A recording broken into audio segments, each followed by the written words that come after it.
Hai guys, selamat datang kembali di channel Oyen GG. Di video kali ini, kita akan melanjutkan cerita Donghua Battle Truck Draven. Ayo langsung aja ke alurnya. Wajah avatar dewa asli tiba-tiba menunjukkan keterkejutan dan segera mundur dan menembak ke belakang. Begitu dia bergerak, avatar dewa asli tidak lagi menjarah Wusan, tetapi langsung menjarah ke sisi jauh. Jelas, kekuatan yang ditampilkan oleh kelinci Bingyun membuatnya merasa terancam.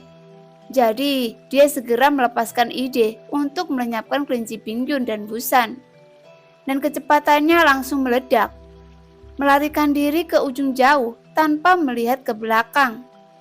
Ingin melarikan diri?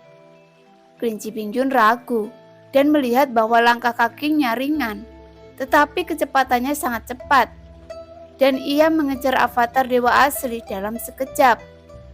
Pada saat yang sama, kelinci Bingyun berubah menjadi tubuh nyata.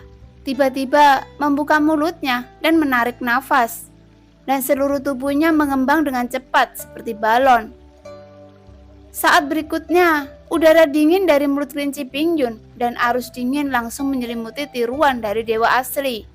Saya melihat bahwa avatar dewa asli yang melarikan diri semakin lambat dan kristal es muncul di tubuhnya, menyebar dengan cepat. Avatar dewa asli segera mulai berubah arah, tetapi tampaknya tidak berpengaruh. Setelah beberapa saat, avatar dewa asli menjadi semakin padat dan kelinci awan es semakin dekat dan dekat. Selama udara dingin, avatar dewa asli berhenti bergerak sama sekali. Sedangkan untuk kelinci Bingyun, ia terus memuntahkan udara dingin sampai avatar dewa asli membeku menjadi gumpalan kristal es. Dan semua ekspresi dan gerakan dibekukan. Jika kamu berani menyerang kelinci ini, kamu tidak menimbang dirimu sendiri. Kelinci Bingyun mengangguk puas dan mendengus tidak senang setelah mendekat. Kelinci Bingyun untuk sementara mengendalikan avatar dewa asli sebelum Wusan bergegas dari belakang. Kelinci senior, bagaimana mungkin ada reaksi dari avatar?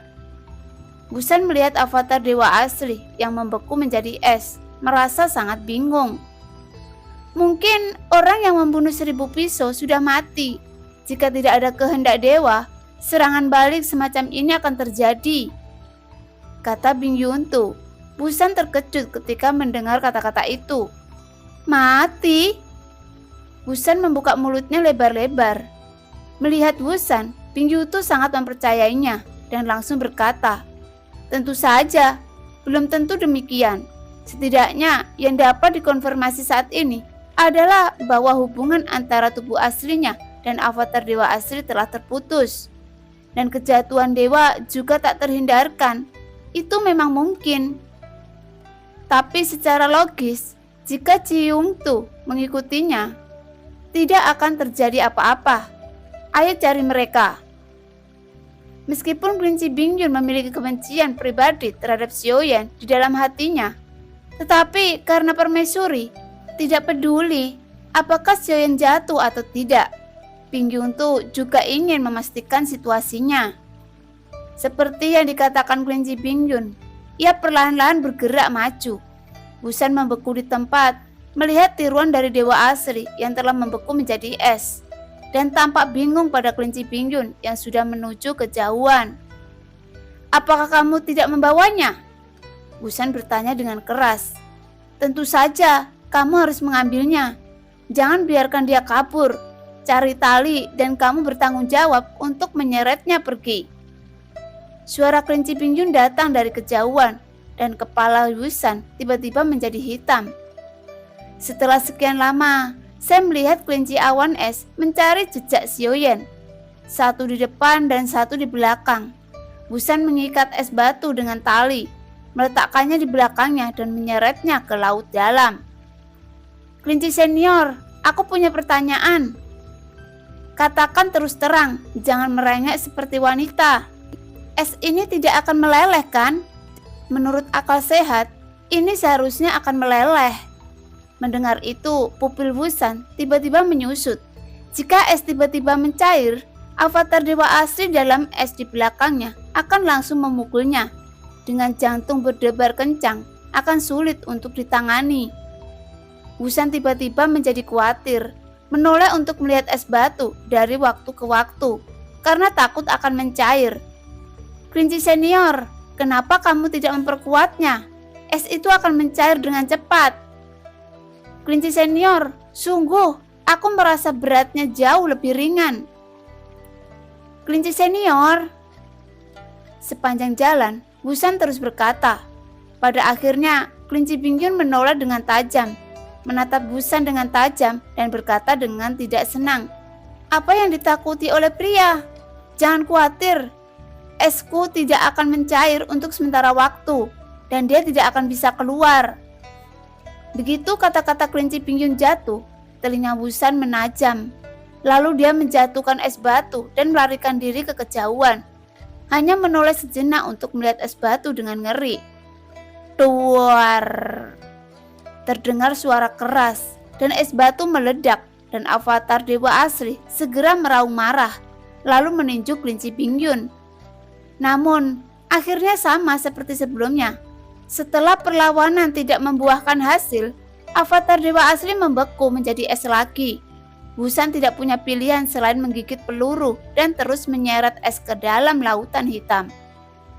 Tapi kali ini dia tidak lagi percaya pada kata-kata kelinci Bingyun. Apa yang dia katakan tadi sangat bagus sehingga dia tidak akan meleleh. Dan saat berikutnya dia menampar wajahnya. Jika suara itu tidak didahulukan, saya khawatir pukulan itu akan mendarat padanya. Sudut mulut kelinci Bingyun terangkat dan dia tersenyum pada Wusan yang ketakutan. Kecelakaan, itu benar-benar kecelakaan. Kali ini aku memperkuatnya, jadi kamu bisa yakin, kata kelinci Bingyun sambil tersenyum. Wusan tidak menjawab, telinganya ditajamkan, mendengarkan suara apapun di belakangnya kapan saja. Dia tidak percaya apa yang dikatakan kelinci Bingyun. Namun pada saat ini, 33 dunia utara, sesosok tanpa tujuan menyapu ke arah utara, berhenti dan pergi, tetapi tidak menemukan sesuatu yang aneh. Sosok ini jelas Xiaoyan, tidak ada peta dan tidak ada arah khusus. Xiaoyan hanya bisa menjelajahi dunia aneh ini dengan perasaannya sendiri.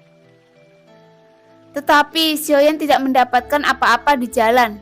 Sebaliknya, di medan perang dia menemukan setetes nektar dewa. Dia tidak tahu berapa banyak orang yang mati di sini, dan kebencian belum hilang sejauh ini. Tentu saja, tulang belulangnya sudah lama menghilang. Adapun cara mengetahui bahwa tempat ini dulunya adalah medan perang, dia hanya perlu terbang ke udara untuk melihat keseluruhan tempat ini. Tanahnya hancur. Seharusnya ada banyak bangunan di sini di masa lalu, dan beberapa puing masih tertinggal di tanah. Melihat itu, Xiaoyan sedikit mengernyit, karena pada saat ini Xiaoyan melihat ke depan, dan saat dia terus bergerak ke arah utara, tiba-tiba turun hujan di sini. Bukan hujan biasa, tapi ungu dan sangat korosif. Seluruh langit gelap, dan cahaya menjadi redup, diiringi oleh hujan ungu yang jarang.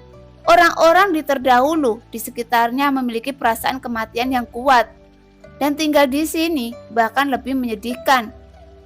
Xiaoyan berhenti sejenak, sedikit mengernyit dan melihat sekelilingnya yang terlihat kosong, seolah-olah tidak ada yang berharga, dan dia tidak melihat tanda-tanda keberadaan nektar dewa. Jadi Xiaoyan ragu-ragu. Dia memikirkan apakah dia harus terus mencari. Tiba-tiba mata Xiaoyan menyipit, dan di bawah kegelapan di ujung, Xiaoyan melihat sosok merah berdiri di ujung. Matanya sedikit terfokus. Setelah dikonfirmasi dengan hati-hati, Xiaoyan menegaskan bahwa tampaknya ada seseorang yang berdiri di jarak tertentu. Mungkinkah ada makhluk lain di sini?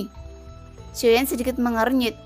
Lagi pula dia tidak memiliki target yang pasti saat ini. Karena dia menemukan sesuatu, dia sebaiknya maju dan menyelidiki. Karena 33 alam, dunia ini dilupakan oleh waktu menurut apa yang dikatakan sosok gunung di hadapan dunia. Kematian sudah lama tidak menjadi tema utama di sini. Kematian adalah semua yang ada di sini sekarat oleh waktu. Kehidupan berada di bawah aliran waktu, seperti sebutir biji-bijian di sungai besar yang hanya bisa bergulung dengan butiran ombak pasir. Xiaoyan melihat sosok merah di kejauhan. Tubuhnya bergerak sedikit dan dia menyapu ke arah sosok merah itu. Saat Xiaoyan terus bergerak maju, Xiaoyan menemukan bahwa dia selalu menjaga jarak relatif dari sosok merah itu. Artinya, saat Xiaoyan terus bergerak maju, sosok itu juga bergerak maju. Itu terlihat sangat aneh bagi Xiaoyan dan bahkan membuat Xiaoyan bertanya-tanya, apakah sosok merah yang dilihatnya adalah seseorang? Tapi kalau dilihat dari ketinggian dan postur tubuhnya, dia memang orang berjubah merah. Tapi kepala dan kakinya tidak bisa terlihat jelas, seperti lebih terlihat seperti hantu. Tanpa sadar, sekeliling menjadi semakin gelap dari gerimis yang tersisa sebelumnya. Saat ini berubah menjadi hujan lebat, menutupi seluruh dunia dengan suara hujan yang membasuh segalanya. Sama seperti Xiaoyan mengikuti sosok merah di depan. Tiba-tiba, sosok merah itu melintas dan menghilang begitu saja. Xiaoyan tiba-tiba mengerutkan kening. Hujan ungu telah turun di langit yang mengantuk untuk waktu yang tidak diketahui. Dan semua jenis lubang yang dalam di tanah telah berubah menjadi danau. Sejauh mata memandang, hampir tidak ada tanah datar. Semuanya penuh lubang, dan lubangnya besar dan kecil. Tentunya tempat ini pernah mengalami pertempuran yang dahsyat, yang membuat seluruh daratan hancur. Meski zaman dahulu telah berlalu, bayang-bayang perang sebelumnya masih bisa terlihat dengan jelas. Melihat ke sepanjang tempat, sosok merah itu menghilang. Xiaoyan melihat sosok berdiri di kejauhan dan tidak bisa melihat penampilannya. Tak bergerak seperti patung batu. Tapi saat mendekat, Xiaoyan melihat cahaya terang di atas kepala sosok itu. Dan Xiaoyan mengenali cahaya ini, yang sama dengan cahaya yang dipancarkan oleh nektar dewa. Setelah beberapa saat, Xiaoyan mendatangi sosok ini dan melihat sosok di depannya. Tingginya sekitar 2 meter, dan sosoknya terlihat dibungkus oleh sayap yang tumbuh di punggungnya. Seluruh tubuh ditutupi dengan lapisan debu yang tebal, seolah-olah diukir. Xiaoyan tidak merasakan fluktuasi vitalitas di tubuhnya, tetapi menurut pengalaman sebelumnya, keberadaan di sini sendiri tidak memiliki fluktuasi vitalitas dan tidak ada sumber ki berfluktuasi. Xiaoyan mendekati sosok ini, dan saat Xiaoyan melihat cahaya yang memancar dari atas kepalanya, sayap yang membungkus tubuhnya tiba-tiba bergerak hampir seketika. Tanpa menunggu Xiaoyan bereaksi, sayapnya menyebar dalam sekejap, dan sayap emas gelap meraung ke arah Xiaoyan seperti bilah tajam, yang membuat pupil Xiaoyan menyusut. Untungnya ketika Xiaoyan mendekat, dia waspada. Lonceng di masa-masa awal. Lonceng emas langsung menyelimuti Xiaoyan di dalamnya, kemudian mendering. Sayap tajam sangat cepat, membidik Xiaoyan dengan melambaikan terus-menerus. Setelah Xiaoyan melawan beberapa kali, itu runtuh dalam sekejap dan tidak dapat digunakan lagi untuk waktu yang singkat. Namun, Xiaoyan diberi waktu untuk bereaksi saat ini dan segera mengeluarkan 8 penguasa Black Swan dan menarik dalam jarak tertentu. Dia menatap sosok yang tiba-tiba menyerangnya di depannya. Itu adalah seorang wanita. Tetapi wanita ini terlihat tidak biasa. Setiap otot di tubuhnya seperti patung batu, penuh dengan kekuatan penghancur. Serangan barusan membuat mata Xiaoyan memandat, dan dia bisa merasakan bahwa karakter di depannya ini bukanlah karakter biasa. Karena di hiasan kepala di antara alisnya, Xiaoyan melihat lampu terang yang berkelap-kelip, yang membuktikan kristal terang ini seperti nektar para dewa, mengandung kekuatan misterius yang dapat membantu Xiaoyan meningkatkan sumber energinya. Namun, tampaknya bukanlah tugas yang mudah untuk menyelesaikan keberadaan ini. Sekarang masalahnya telah sampai pada titik ini. Mata Xiaoyan sedikit terkonsentrasi, dan dia tidak memiliki niat sedikit pun untuk mundur. Dengan gelombang 8 penguasa berat Suan di tangannya, api dan guntur langsung menutupi seluruh tubuhnya, dan suara puncak dewa pertempuran bintang 7 meledak. Dan di puncak 1000 gunung, sosok itu berdiri di atas puncak yang baru ditumpuk, memandang ke arah utara. Di utara ada 4 dewi hitam, ungu, putih, dan emas. Mereka bukan janggut yang bagus. Namun, jika seseorang bisa mengalahkan salah satu dari mereka, 1 nektar bisa setara dengan 20 puncak gunung saya. Tidak baik mengejar kekuasaan di utara. Pilihan kedua, Xiaoyan berurusan dengan Valkyrie bersayap hitam di antara hitam, ungu, dan platinum. Kekuatan tempur Valkyrie sangat unggul dan bukan tugas yang mudah untuk membunuh mereka. Duar-duar! 8 penguasa berat Suan di tangan Xiaoyan berayun dengan cepat. Percikan terbang kemana-mana dan 8 penguasa berat Suan bertabrakan dengan sayapnya yang tajam dengan gila-gilaan. Dan dahi Xiaoyan dipenuhi keringat dingin saat ini. Serangan keduanya kewalahan, tetapi ada luka besar dan kecil di tubuh Xiaoyan. Terlihat bahwa dalam konfrontasi saat ini, Xiaoyan benar-benar dirugikan. Oleh karena itu, Xiaoyan tidak punya pilihan selain memperlebar jarak antara kedua belah pihak. Api ungu merah naik dari tubuh Xiaoyan.